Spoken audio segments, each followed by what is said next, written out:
ಗೊತ್ತಾ ಮೇಡಮ್, ಅಣ್ಣ ಹೇಳ್ದಾಗೆ ತುಂಬಾ ದೂರ ಹೋಗಿರ್ಲಿಲ್ಲ, ಇಲ್ಲೇ ಸಿಕ್ಕಿದ್ಲು, ಎತ್ತಾಕೊಂಡ್ಬಂದಿದ್ದೀವಿ.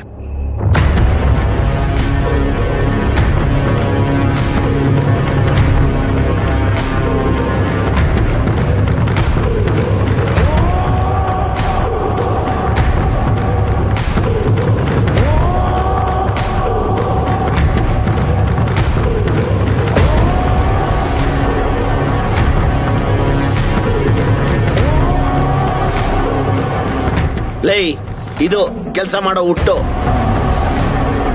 ನಿನ್ನೆ ಅಷ್ಟು ಹೇಳಿದ್ದೀನಿ ನಾನು, ಅವಳು ತಪ್ಪಿಸ್ಕೊಳ್ದೇ ಇರೋ ಹಾಗೆ ನೋಡ್ಕೋ ಅಂತ. ಆದ್ರೂ ತಪ್ಪಿಸ್ಕೊಳಕ್ ಬಿಟ್ಟಿದ್ಯಾ? ಇವಳು ಏನಾದ್ರೂ ತಪ್ಪಿಸ್ಕೊಂಡು ಅವ್ರ ಮನೆಗೆ ಹೋಗಿದ್ದಿದ್ರೆ ಏನಾಗ್ತಿತ್ತು ಗೊತ್ತಾ?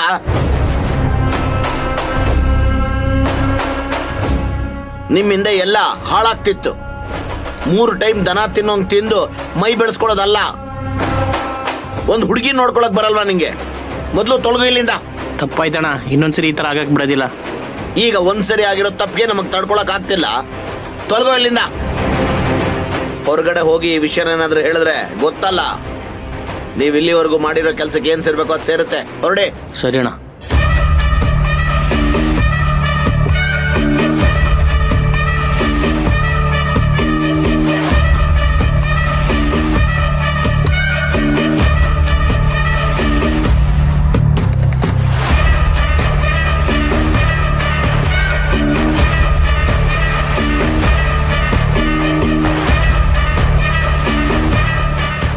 ಯಾರೇ ನೀನು?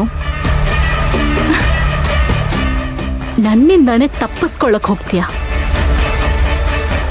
ನನ್ನ ಕಾಲ ಚಪ್ಪಲಿಗೂ ಸಮ ಇಲ್ಲ ನೀನು.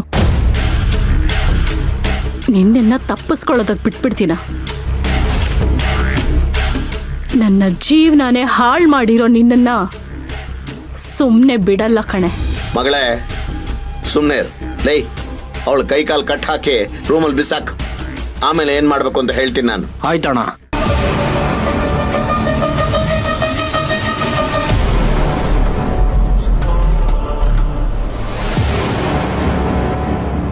ಮಾಮ್, ಇಷ್ಟು ಬೇಗ ಆಫೀಸ್ಗೆ ಹೊರಟ್ಬಿಟ್ರಾ? ಇನ್ನೇನು ನಿಮ್ ಹಾಗೆ ಹರಟೆ ಹೊಡ್ಕೊಂಡು ಕುತ್ಕೋಬೇಕಾ? ಅದು ಹಾಗಲ್ಲ ಮಾಮ್, ಜರ್ನಿ ಮಾಡಿ ಟಯರ್ಡ್ ಆಗಿದ್ದೀನಿ, ಸ್ವಲ್ಪ ರೆಸ್ಟ್ ತಗೋತೀನಿ ಅಂತ ನೀನೇ ಹೇಳಿದ್ಯಲ್ಲ. ರೆಸ್ಟ್ ಮಾಡೋ ವಯಸ್ಸಲ್ಲ ನಂದು. ಈ ಸಾಮ್ರಾಜ್ಯ ಹೀಗೆ ಮುಂದುವರಿಬೇಕು ಅಂದ್ರೆ ರೆಸ್ಟ್ಲೆಸ್ ಆಗಿ ಕೆಲಸ ಮಾಡ್ತಾನೆ ಇರ್ಬೇಕು. ಹೌದು, ಎಲ್ಲಿಯ ಮನೆ ಕೆಲಸದಳು ಕಾಣ್ತಾನೆ ಇಲ್ಲ. ಮನೇಲಿದ್ರೆ ಸಾಕು, ಕಾಲಿಗೆ ಬಳ್ಳಿ ಸಿಗೋ ಹಾಗೆ ಅಡ್ಡಡ್ಡ ಬರ್ತಾ ಇರ್ತಾಳೆ. ಎಲ್ಲಿ ಬೆಳಿಗಿಂದ ಕಾಣಿಸ್ತಾನೆ ಇಲ್ಲ.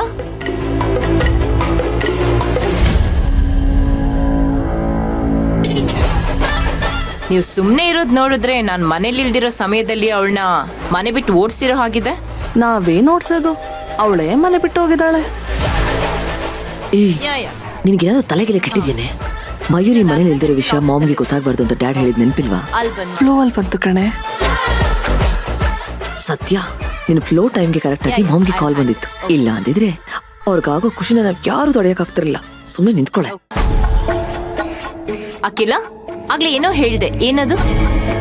ಅದು ಮಾಮ್, ನಾವ್ ಕೊಡೋ ಕಾಟಕ್ಕೆ ಈ ಮನೇಲಿ ಎಲ್ಲಿರ್ತಾಳೆ, ಸ್ವಲ್ಪ ದಿನಕ್ಕೆ ಓಡ್ ಹೋಗ್ಬಿಡ್ತಾಳೆ ಅಂತ ಹೇಳ್ತಿದ್ದಾಳೆ ಅಷ್ಟೇ. ನಾನು ಆ ದಿನಕ್ಕೋಸ್ಕರನೇ ಕಾಯ್ತಾ ಇದ್ದೀನಿ. ಪೀಡೆ ಮನೆಯಿಂದ ತೊಲಗಿದ್ರೆ ನನಗ್ ನೆಮ್ಮದಿ. ಯೋಚನೆ ಮಾಡ್ಬೇಡಮ್ಮ, ಆದಷ್ಟು ಬೇಗ ಆ ದಿನ ಬರುತ್ತೆ.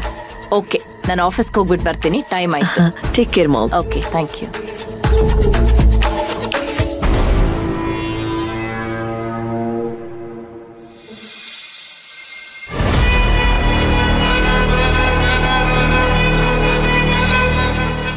ಅಪ್ಪ, ನಾವ್ ಅಂದ್ಕೊಂಡಿದ್ದೆಲ್ಲ ಆಗತ್ತಲ್ವಾ? ಖಂಡಿತ ಆಗಿತ್ತು ಮಗಳೇ, ನೀನೇನು ಯೋಚನೆ ಮಾಡ್ಬೇಡ.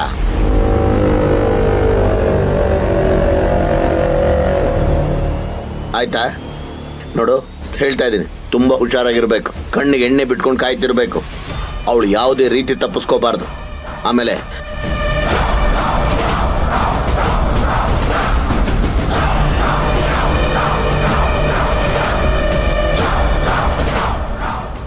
ಸರಿ ಅಣ್ಣ, ಅವರಲ್ಲಿರೋ ನಮ್ಮ ಹುಡುಗಂಗೆ ಫೋನ್ ಮಾಡಿ ಈಗಲೇ ನಂಬರ್ ತಗೋತೀನಿ ಅಣ್ಣ. ಹೊರಡು.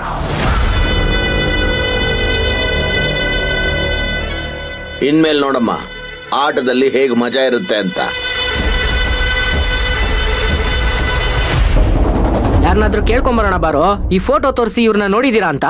ನಾನು ಅವ್ರನ್ನ ನೋಡಿದೀನಿಪ್ಪ, ನೀನ್ ಹೋಗಿ ಅವ್ರನ್ನ ಕೇಳ್ಕೊಂಬ ನೋಡಿದೀರಾ ಅಂತ. ನನ್ ಕೈಯಲ್ಲಿ ಆಗಲ್ಲಪ್ಪ, ನನಗೆ ಸುಸ್ತಾ ಇದೆ, ಹೋಗ.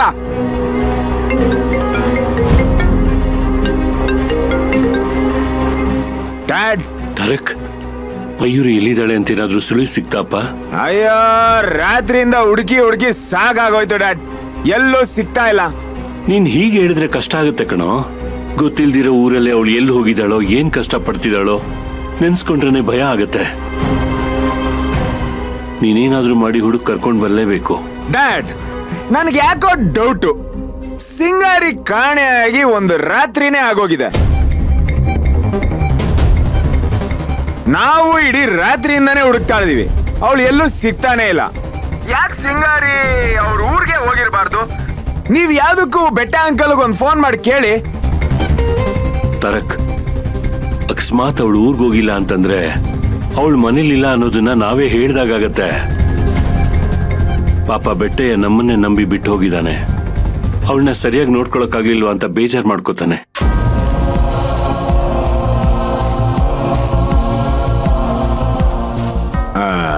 ಹಾಗಿದ್ಮೇಲೆ ಅವಳು ಊರ್ಗ್ ಹೋಗಿಲ್ಲ ಅಂತ ಹೇಳ್ತಿದ್ದೀರಾ? ಅಲ್ಲ, ಊರ್ಗ್ ಹೋಗಿದ್ರೆ ಮಯೂರಿ ಯಾಕೆ ಊರಿಗೆ ಬಂದಿದ್ದಾಳೆ ಅಂತ ಕೇಳಕ್ಕಾದ್ರೂ ನನಗೆ ಫೋನ್ ಮಾಡ್ಬೇಕಾಗಿತ್ತಲ್ಲ. ಅವನು ಮಾಡಿಲ್ಲ ಅಂದ್ಮೇಲೆ ಅವಳು ಅಲ್ಲಿಗೆ ಹೋಗಿಲ್ಲ ಅಂತಾನೆ ಅರ್ಥ. ನೀವ್ ಹೇಳೋದ್ರಲ್ಲೂ ಪಾಯಿಂಟ್ ಇದೆ ಡ್ಯಾಡ್. ಅಲ್ಲ, ಅವಳು ಊರಿಗೂ ಹೋಗಿಲ್ಲ ಅಂತಿದ್ದೀರಾ, ನಾವು ಹುಡುಕ್ತಾ ಇದೀವಿ, ಸಿಗ್ತಾ ಇಲ್ಲ. ಹಾಗಿದ್ಮೇಲೆ ಸಿಂಗೇರಿಗೇನಾದ್ರೂ ಆಕ್ಸಿಡೆಂಟ್ ಆಗೋಗ್ಬಿಟ್ಟಿದ್ರೆ? ಅಯ್ಯಯ್ಯೋ, ಹಾಗೆಲ್ಲ ಹೇಳ್ಬೇಡ ಕಣೋ. ಅವಳಿಗೇನು ಆಗದೆ ಇರ್ಲಿ ಅಂತ ಬೇಡ್ಕೊ.